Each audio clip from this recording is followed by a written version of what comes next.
বিজ্ঞানীরা বলেন মায়ের পেটে যেই থলিতে বাচ্চা থাকে ওই থলিটা মাত্র 10 ইঞ্চি লম্বা। কয় ইঞ্চি? একটু জোরে বলেন না, কয় ইঞ্চি? বিজ্ঞানীরা বলেন মায়ের পেটে যে থলিটাতে বাচ্চা থাকে এই থলিটা মাত্র 10 ইঞ্চি লম্বা।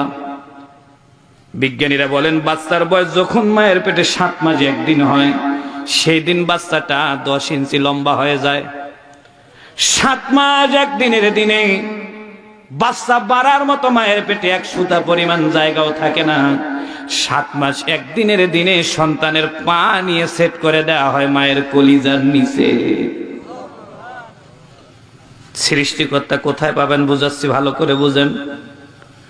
আমার রংপুরে একজন ডাক্তার ছিল কর্নেল আবু তাহের।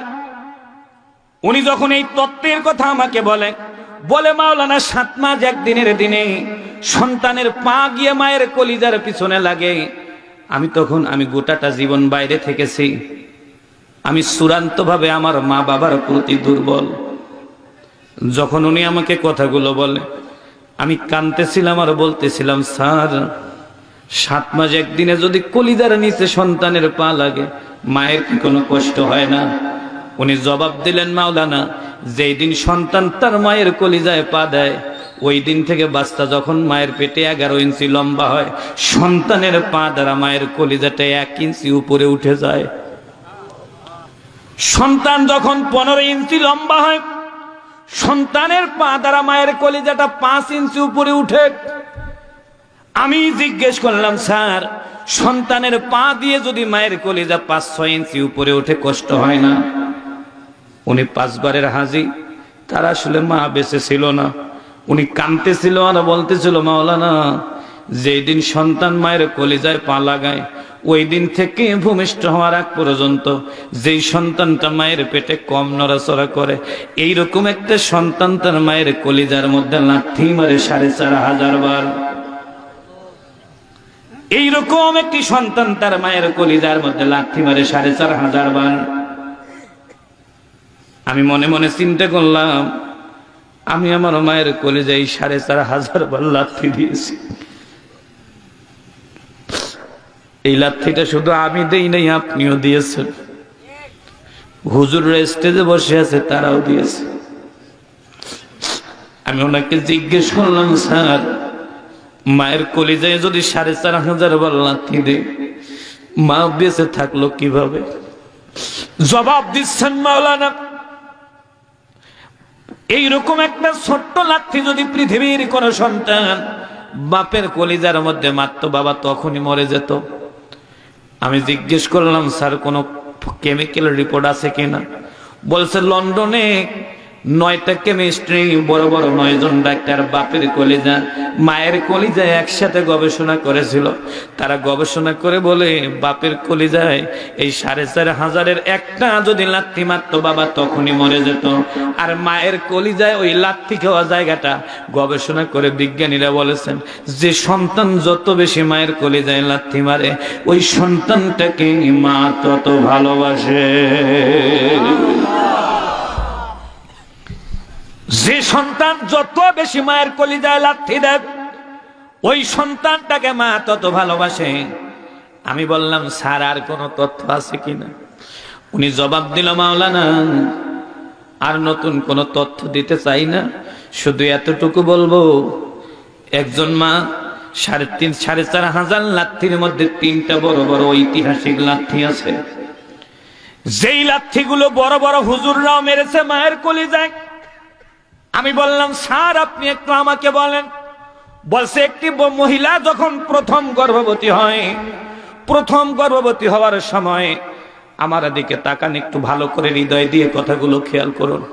প্রথম আপনারা যারা বিয়ে করেছেন খেয়াল করে দেখুন, মহিলাটা যখন প্রথমবার গর্ভবতী হলো বাচ্চা হওয়ার 10 দিন 15 দিন আগ পর্যন্ত স্বাভাবিক থাকার চেষ্টা করে।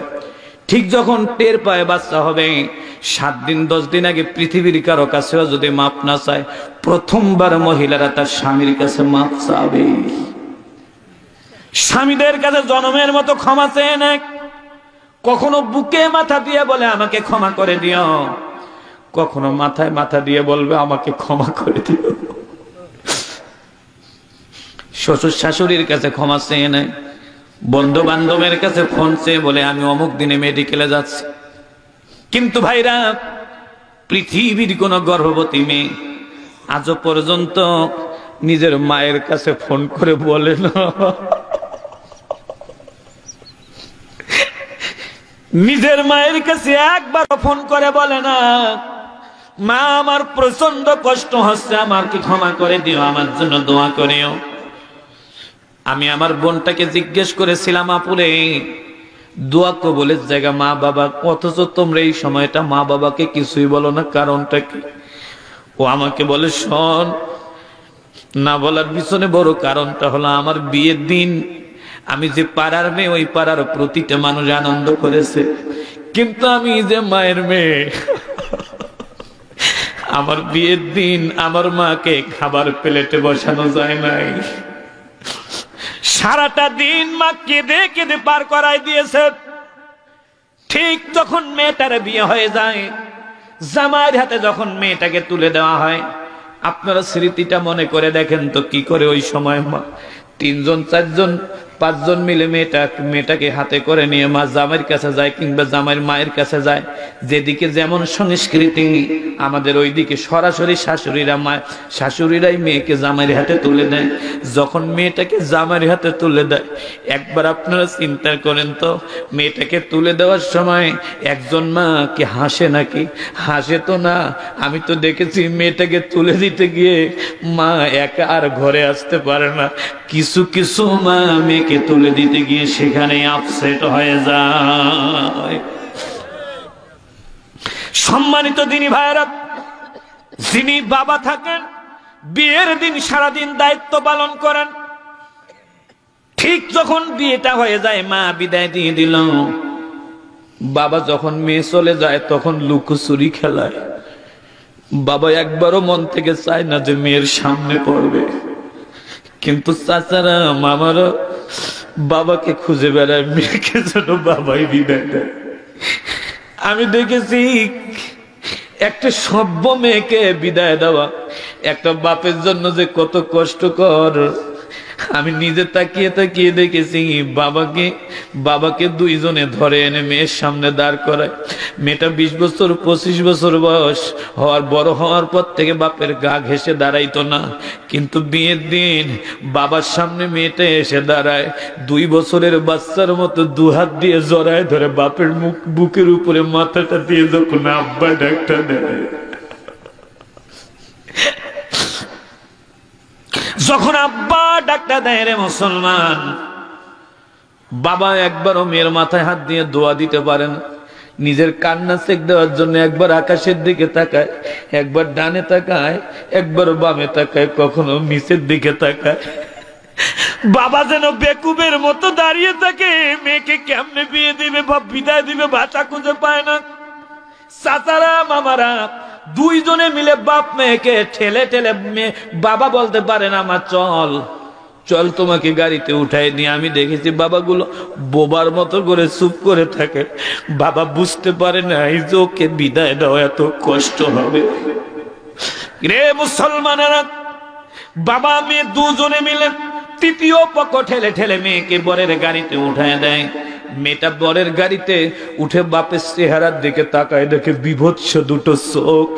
বাবা ভালো নাই, বাপের বুকটা কেমন জানি আপ ডাউন করতেছে। আমি তো দেখেছি বরের গাড়ি চলে যাওয়ার পর অনেক বাবা আছে ওখান থেকে হেঁটেও বাড়ি আসতে পারে না, কাঁদতে কাঁদতে অস্থির হয়ে যায়।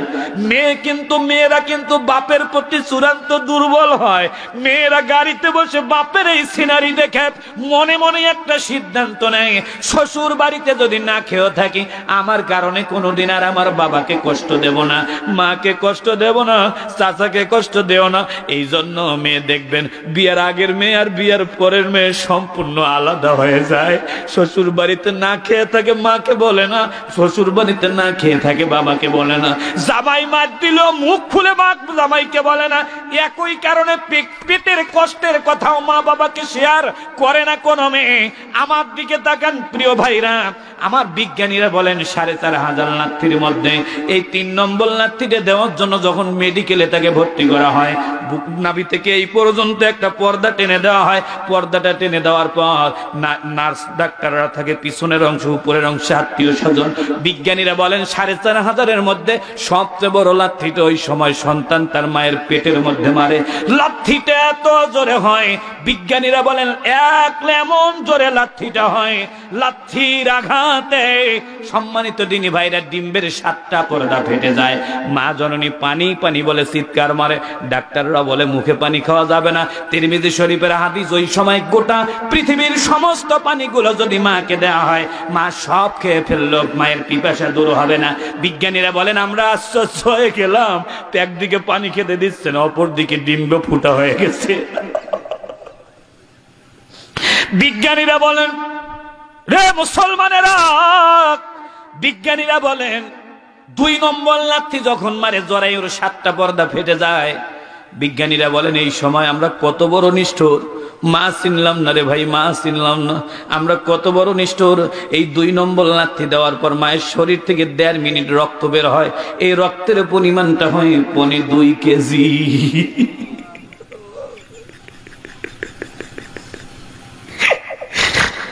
কি দিয়ে মায়ের এই ঋণটা শোধ করবো? আমার মায়ের সামনে একদিন আমার আঙ্গুলের এই জায়গাটা কেটে গিয়েছিল, তা কিছু রক্ত পড়েছিল পোয়া খানিক ভাবে। আমার রক্ত দেখে আমার মা অজ্ঞান হয়ে গেছে। কামিল পাস করার পরের ঘটনা, 1 পোয়া রক্ত গেছে, মা অজ্ঞান হয়ে গেছে। হাসপাতালে যাওয়ার পরে মার জ্ঞান ফিরছে। আমি আমার মাকে বললাম, মা আমার 1 পোয়া রক্তের জন্য তুমি জ্ঞান হারাইছো, অথচ আমি জন্ম হওয়ার কারণে তোমার লাথি দিয়ে আমি 2 কেজি রক্ত খেয়ে ফেলেছি। সম্মানিত দিনী ভাইরা, বিজ্ঞানীরা বলেন 3 নম্বর লাথিটা যখন সন্তান মারে, সন্তানের ডান পায়ের ভরি আঙ্গুলিটা গিয়ে মায়ের কলিজার পর্দার মধ্যে আঘাত করে। লাথিটা এত জোরে হয় ওই কলিজার পর্দাটা মৃদুভাবে ফেটে যায়। বিজ্ঞানীরা বলেন তখন মা জননী সম্পূর্ণ অজ্ঞান হয়ে যায়।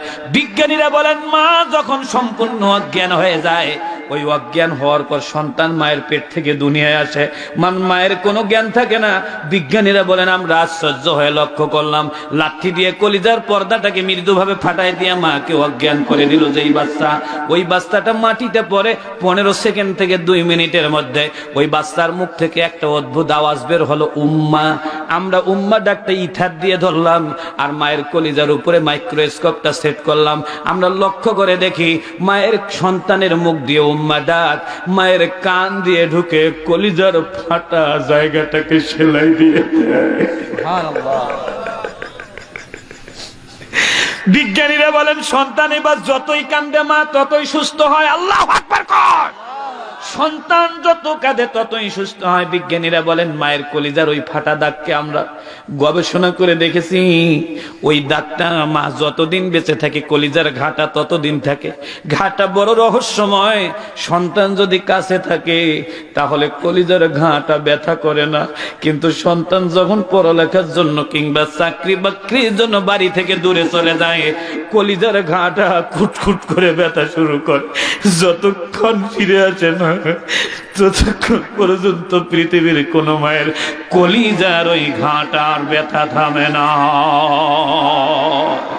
আজকের ময়দানে হতভাগা কারা আছেন হাতটা তুলে দেন, কার কার মা নাই একটু হাতটা উঁচু করে উঠে দেন। ও আমার আল্লাহ,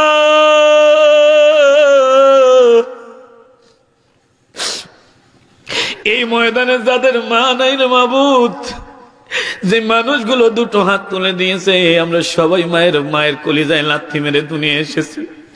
আল্লাহ গো, পৃথিবীর কোনো কিছুতে এই মানুষগুলোর ঋণ পরিশোধ করা যাবে না।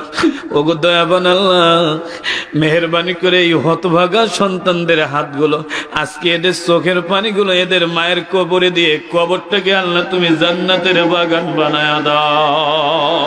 একটু জোরে জোরে বলতে হবে আমিন, আর একটু জোরে জোরে বলতে হবে আমিন। এবার যাদের যাদের মা আছে এই ভাগ্যবান মানুষরা হাতগুলো তুলে দেন। যাদের মা আছে, মা যাদের আছে হাতটা তুলে দেন।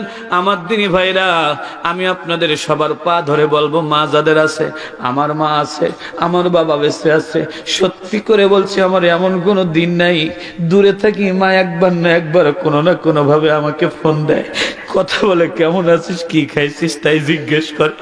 আমি আপনাদের দুটো পা ধরে বলি, আজকের দিনে আপনারা আমাকে ওয়াদা দিয়ে যান, যতদিন বেঁচে থাকবেন ততদিন পর্যন্ত কোনো কারণে মাকে কষ্ট দিবেন না। জোরে বলেন ইনশাআল্লাহ। আরেকটু জোরে বলেন ইনশাআল্লাহ। আরো জোরে জোরে বলেন ইনশাআল্লাহ।